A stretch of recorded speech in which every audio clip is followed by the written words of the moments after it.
Sometimes you end up in a situation called battle of forms, okay? And you see, in order to understand that, just think of it this way. Companies, it's not just like you get into a deal and then you sign contracts. For the most part, companies can have their standard forms, okay? Or standard model forms or standard, they could have their standard terms. Think of it that way, right? And these terms are often written in documents that they use to do business. We're talking about things like RFQs, quotations submitted, order forms, delivery notes, goods received notes, and invoices. Now imagine if you order something, okay, and the delivery note has terms behind it, and then you sign that delivery note. So what exactly have you said? You've said that in addition to what I've just ordered, I've also accepted the terms that are part of the delivery note. What if some of the terms under the delivery note were that we are not going to maintain that thing? Especially, let's say you bought an electronic device and you are hoping that if there is a problem, the company can fix it for you. And you ask that while you're buying it. You're like, do you guys normally fix these things? And then the person was like, yeah, sure. But then the delivery note says that they're not going to fix that thing, but you didn't read it and you've just signed it. So in that case, while you made your offer, okay, the offer, or rather, while you stated your terms on the phone call, the terms that are going to be used are the last terms that you agreed to. In this case, whatever you signed in the delivery note.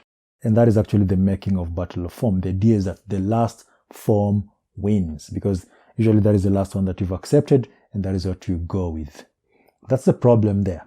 So to understand that, look at a practical procurement cycle. So the buyer sends a written inquiry to a potential supplier, okay, printed on a pre-printed form stating that any purchase made pursuant to the inquiry will be governed by the buyer's standard terms. So basically they're printed at the back of that form.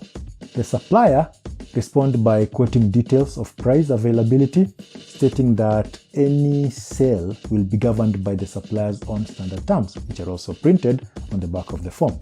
The buyer just sent an inquiry, right? The supplier's response is an invitation to treat. They're like, if you're going to work with us, if you're going to buy anything from us, this is how that looks like. Make your move. The buyer may then place an order, okay? So the buyer makes an offer on standard form, repeating its own terms. Now the supplier may reply with an acknowledge of order, repeating its term, which means that they're countering the buyer's offer. So if the buyer goes ahead and accepts that, then you're dealing with the supplier's terms. Of course, there's a risk in that as well, but that is pretty much what happens in the procurement cycle. And that is, again, how the battle of forms takes place. So usually it's just a question of who sent the last form and was it accepted. A case that shows this was the case of Butler Machine Tool Company Limited, VXLO Corporation, 1979, which is something that we did briefly mention. So is actually what happened. Butler offered to sell using its own standard terms.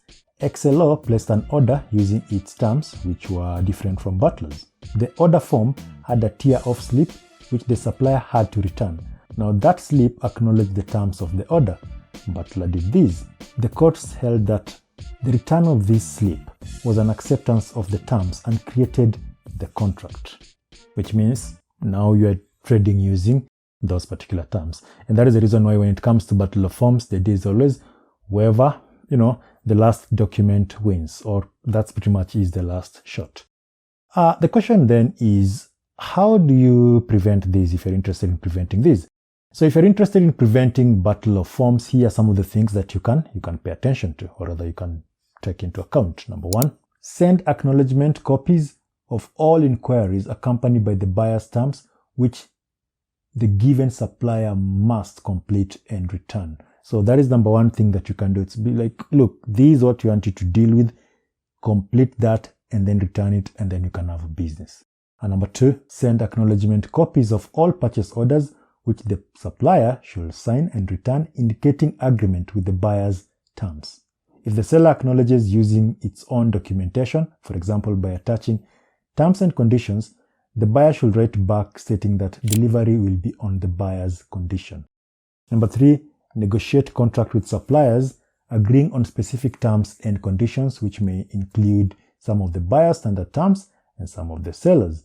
So in this case, you see, that will probably take a lot of time, but at least you'll be getting into a contract that you've both agreed on, okay? And finally, check any revised terms or conditions, basically counters offers, which may be attached to the supplier's documentation. Stamp delivery notes with goods received on buyer's terms and conditions on receipt of goods. So by doing that, you'll actually be, avoiding battle of forms. So those are some of the ways that you can try and, avoid it.